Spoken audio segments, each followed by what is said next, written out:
What if the reason money doesn't flow into your life isn't even about you? What if the struggle you feel, this sense that no matter how hard you try, abundance always slips through your fingers, is actually a legacy you inherited from your family? Stay with me, because today we're diving into a truth most people never even think to question: the emotional and energetic inheritance that silently governs your financial reality. This video isn't about quick fixes or surface-level mindset tricks. It's a spiritual deep dive into ancestral blocks, patterns of scarcity, and the hidden loyalty we carry to those who came before us. If you've ever felt like you're stuck in a loop, working hard, trying to shift, yet always ending up in the same place, then you might be trapped in a generational pattern.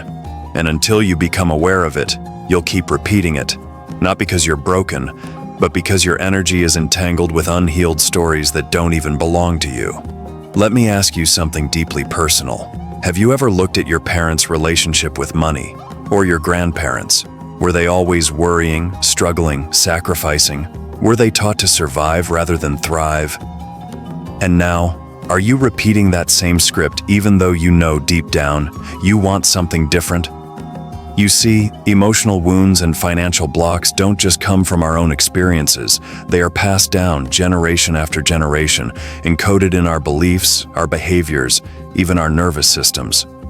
But here's the most powerful truth of all: you can be the one to break the cycle. In this video, I'm going to show you how to recognize the inherited scarcity patterns you've been carrying unconsciously, and more importantly, how to shift them.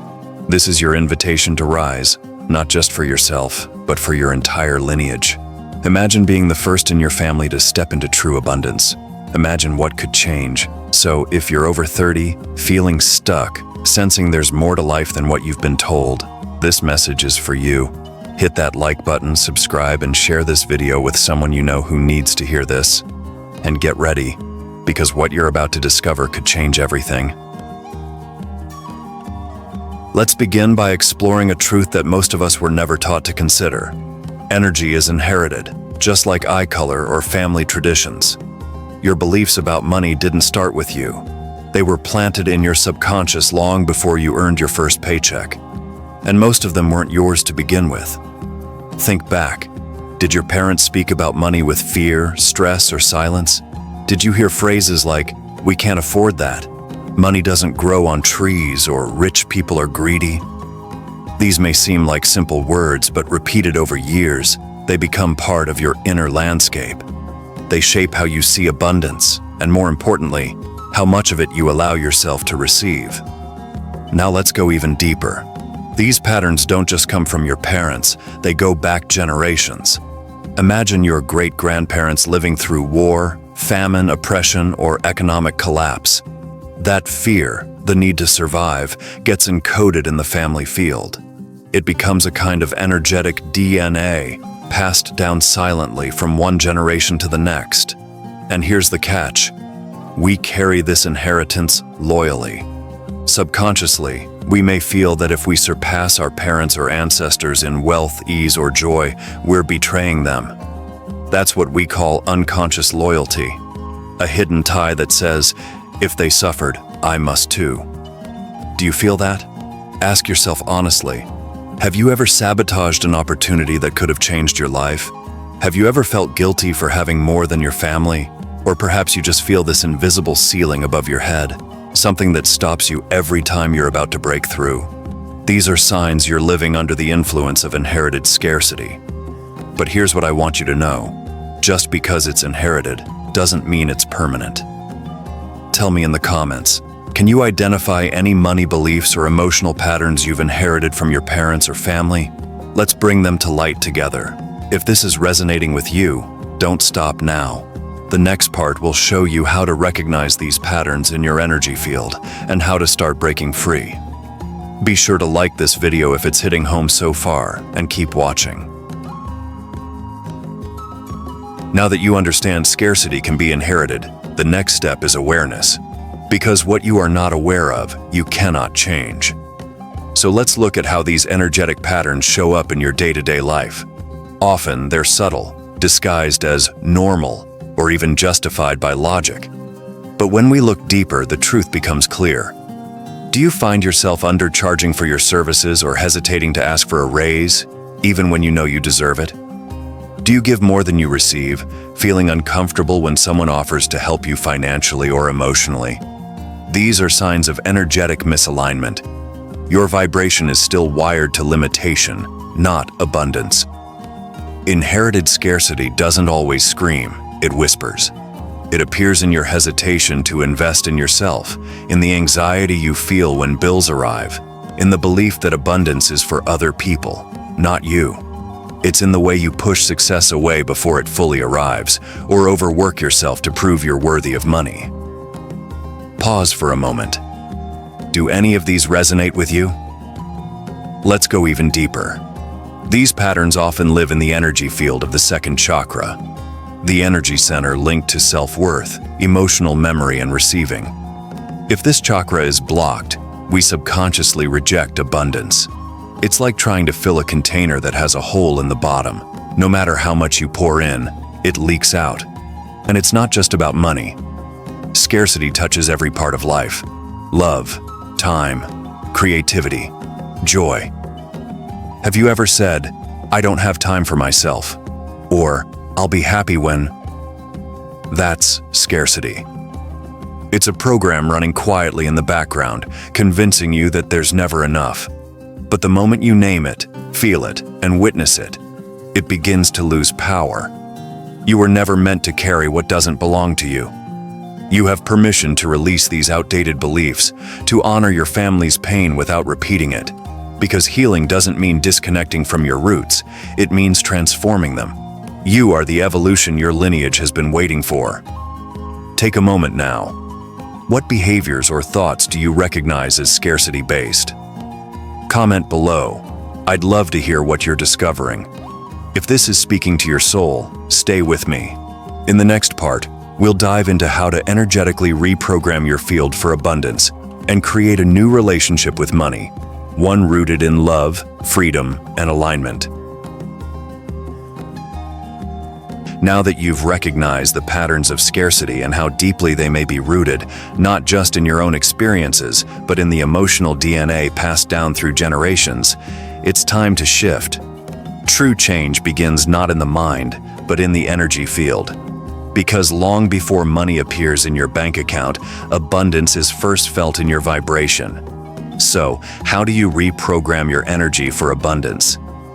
The first step is to break the silent agreement you've made with suffering. Many of us carry an unconscious belief that if we prosper, we betray our family. Especially if our parents or grandparents struggled, there's a deep guilt around having more than they did. But here's the truth. Your abundance does not dishonor them. It honors their sacrifices. You are the harvest of their prayers, their pain, their perseverance. To shift this energy, begin with intention. Set a clear, loving declaration. I choose to heal the scarcity of my lineage. I am safe to receive. I am worthy of more. This may seem simple, but words carry vibration. When you speak with truth and presence, your field begins to respond. Next, practice receiving, not just money, but compliments, kindness, time, rest. Your ability to receive small things mirrors your capacity to receive bigger blessings. If you brush off a compliment or feel guilty resting, ask yourself, what belief is driving this? This is also where meditation and energy healing become powerful allies. Visualize a cord of scarcity, tangled in your energy, gently dissolving. Picture your lineage behind you, hundreds of ancestors, and see yourself as the light that breaks the pattern. Feel their blessings flowing to you, not their pain. Imagine your energy expanding, your second chakra glowing with warmth, trust, and permission to receive. And then, take action. Start charging what you're worth. Open a savings account even if you only deposit a little. Apply for the job. Say yes to the opportunity. Abundance flows where your energy leads. The universe isn't withholding from you. It's waiting for you to align. Let me ask you this. What would your life look like if you fully allowed yourself to receive? If there was no guilt, no fear, no hesitation, just the open space to thrive? I want to know. Comment below. What's one shift you're committing to today to welcome more abundance into your life? Stay with me. In the next part, we'll explore how to maintain this vibration, navigate emotional relapses, and become a living embodiment of abundance, not just for you, but for everyone connected to you. If you've made it this far, it's not by accident. Somewhere deep inside you, you already know. You were born to be the shift. You are not here to repeat the patterns. You are here to transform them. All those feelings of being stuck, unseen, unsupported, those weren't signs that you're failing. They were invitations. Invitations to wake up, to break the silence, to remember who you are beyond the trauma, beyond the scarcity, beyond the roles you were taught to play. You are a divine being, carrying centuries of stories in your energy field. And yet you also hold the power to rewrite the next chapter, not just for yourself, but for your entire lineage. Let that sink in. You are the living prayer your ancestors whispered when they had nothing but faith left. They may not have had the tools, the language, the freedom to heal, but you do. You are their evolution. And when you choose to break free from financial blocks, you don't just change your life, you free their spirits too. So the question is, will you honor them by repeating their struggle, or will you honor them by thriving? It's not selfish to prosper. It's sacred. Healing is not about forgetting the past, it's about transforming its energy. It's about choosing to see yourself as a channel of divine abundance, emotional wisdom, and light. And that starts now. So here's what I want you to do. Close your eyes for a moment. Place your hand on your heart. Take a deep breath. And say to yourself, I give myself permission to receive. I break the cycle. I am safe. I am free. Breathe that in. Let this be the beginning of a new legacy. A legacy of emotional wholeness. A legacy of spiritual freedom. A legacy of abundance, not just in money, but in joy, in love, in peace. Because you deserve that. And so does every soul that came before you. If this message moved something inside you, comment below. I choose to break the cycle. Let's anchor this together. Let's witness each other. Because healing is powerful. But healing together? That's a revolution. Don't forget to like, subscribe, and share this video with someone who needs this truth today. You never know who's quietly waiting for a sign to heal. Thank you for showing up, for choosing light, for being the one.